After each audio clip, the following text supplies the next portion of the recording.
Great. So in this time of uncertainty, communication is the key. Like communication is everything. So why don't you share with us how do you guys engage parents and students via different communication methods, tools, and platforms? Sure. Now on the screen, you're going to see a org chart, so to say, about our communication structure. Now, what's unique about our structure is because we're a bilingual school, there are, at the time, especially in the early days of the pandemic outbreak, there was a lot of communications from the government, all in Chinese, and it's all very urgent. So those information needs to be quickly delivered. So this is why the structure is set up as such. On top is the board. We now at this point have weekly board meetings, so we can go through urgent issues with the board and make decisions. On the left-hand side is the senior management committee. Those are made up of David, the principals from all campuses, and functional heads, so deputy heads like me. And then there's the Chinese response team.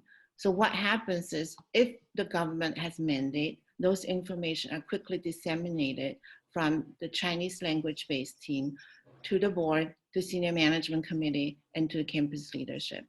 At the same time, the decision is made at the senior management and the board level, and those decisions are passed down to each campus-based leadership. And this will go further down to the teachers, to the PTAs, to our staff and admin staff. In times of crisis, it's very important to keep clear communication.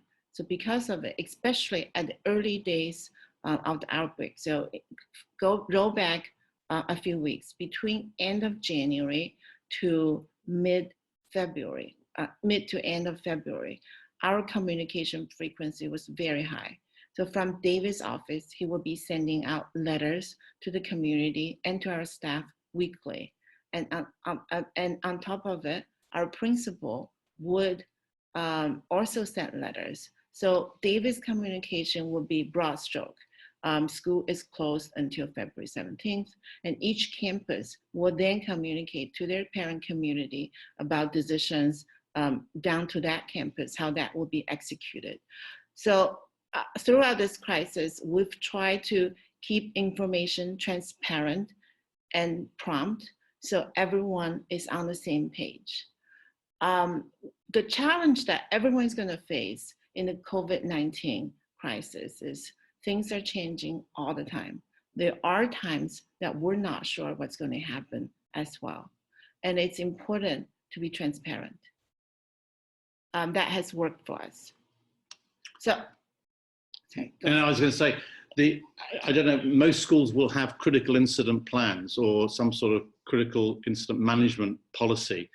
And essentially, as I said at the beginning, this is great PD in terms of how you do online learning. It's great PD in how management systems need to operate effectively in terms of fast decision-making, processing data, and communicating that data to different stakeholders efficiently and well. And you know, as a result, our leadership team, we meet twice a week. The agenda is basically driven by the events of the day, so it's in that sense quite reactive, though there is some proactive viewing into the future. The board, actually, they are very, very, very overseeing of what we're doing to make sure that we get it right.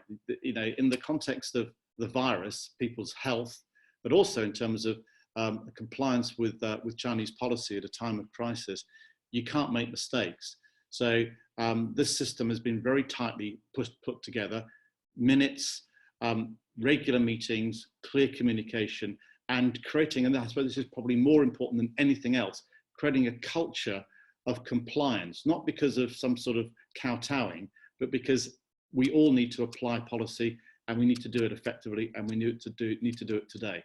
And I think we've been able to get that into our staff, which is why we've got 97% of our staff back, while we've got nearly 98% of our students back in Shanghai. So I think it's been quite an effective means of getting the message across and coordinating our teams.